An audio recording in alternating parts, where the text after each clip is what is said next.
खूपच चवदार असं बांगड्याचं सार तयार करण्यासाठी आपल्याला मुख्यत्वे लागणारे बांगडे, काही ओले मसाले आणि काही सुके मसाले. ह्याचा डिटेल व्हिडिओ मी माझ्या चॅनलवर टाकला आहे. तिथे पण जाऊन तुम्ही बघू शकता.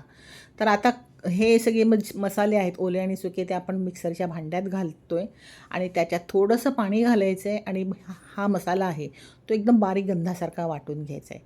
आता ठेवतोय आपण गॅसवरती भांडं. तेल तापल्यानंतर आपण त्यात टाकतोय कढीपत्ता आणि मोहरी. ते तडतडल्यानंतर आपण हा मसाला घालणार आहोत त्या तेलामध्ये आणि चांगलं परतून घेणार आहोत, जेणेकरून त्या मसाल्यालासुद्धा चांगलं तेल सुटेल.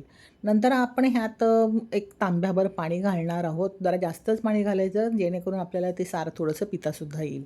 आता पाण्याला उकळी आली की गॅस बारीक करायचा आणि 5 मिनिटासाठी हा मसाला झाकून शिजवून द्यायचा आहे.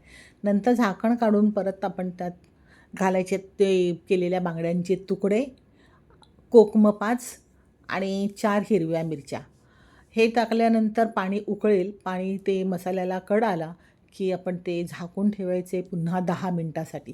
आता ह्या 10 मिनिटात आपले बांगडे चांगले शिजतात, तयार होतात आणि नंतर मग आपण त्याच्यामध्ये टाकणार आहोत शेवटचे इन्ग्रेडियंट्स ते म्हणजे आपलं खोबऱ्याचं तेल. हे कच्चं तेल आहे.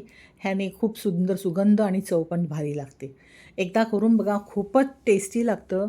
हे सार प्यायला जी मज्जा येते ते फिश प्रेमींनाच माहिती आहे. चला बाय.